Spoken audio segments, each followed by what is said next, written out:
Let's move over to Rangers. The recent financials weren't great, as we spoke about. It's clear Celtic are in a much, much better place. Can they consciously sanction any spending in January? Or as you called for last month, the month before that, and in the summer, is it time to really start a rebuild, maybe get some of the older names out, and take a hit for a year or so in terms of your place in the league and whatnot in order to rebuild and actually be able to compete with Celtic?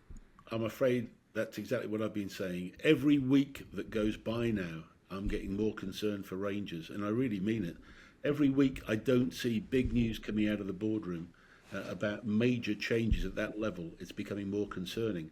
I see they have promoted somebody now to be basically the director of football position.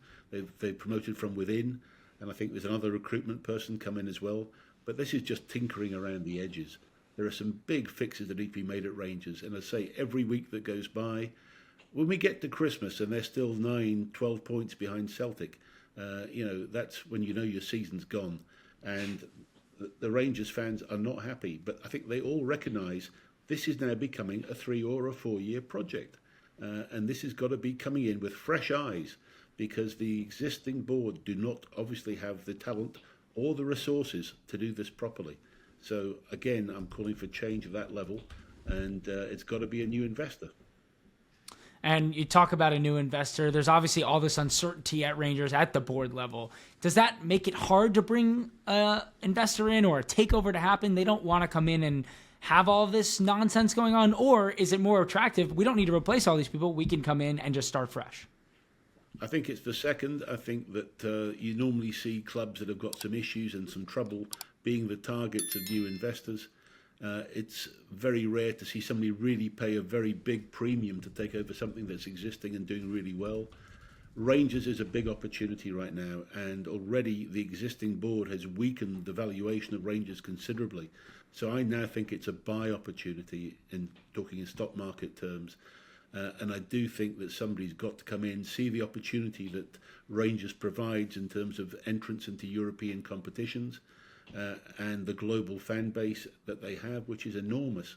There's got to be some new impetus put into all those areas to get the academy situation back going again, to be vibrant, to get the global fan base and the monetization of that motivated again.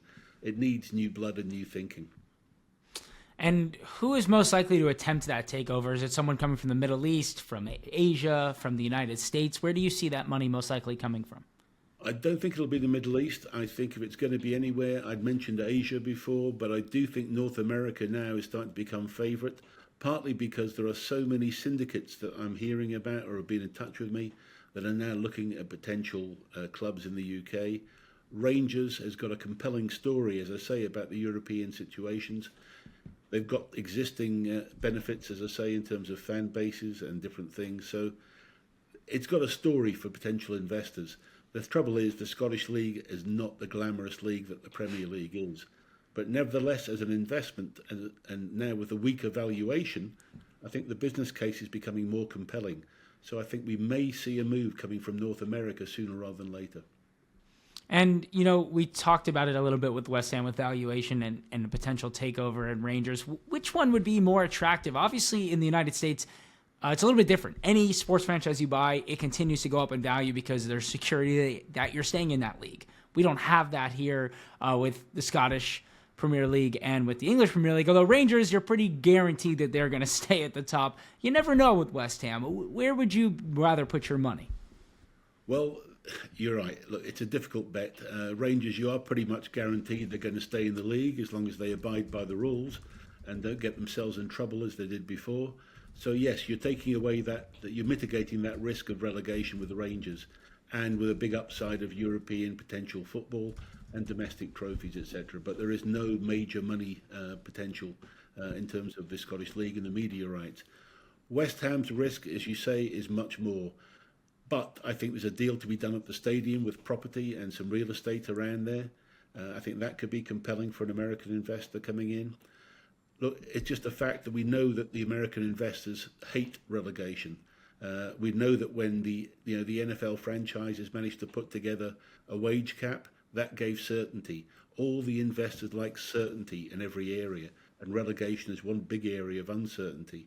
But you've got to believe that with the right management and the right investment now, good investors can come in and improve a club to try and make it at least push into the top 12 of the Premier League. And that's when you're going to start thinking that, we can consolidate. Forest are a good example right now, having to fight through a couple of seasons and get in there. West Ham have got a chance now. It isn't going to take too much to push West Ham to be a regular club moving in there. I think it was maybe 3 or 4 years ago when they were in a relegation battle. It can happen.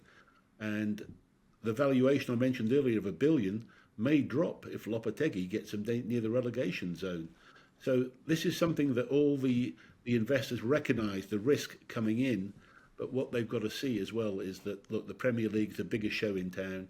There's so many spin-offs that you can work on with it, and there should be a lot more. But of course, they're going to have one big eye on the way the football side is run, and that's why managers are commanding a bigger premium than ever.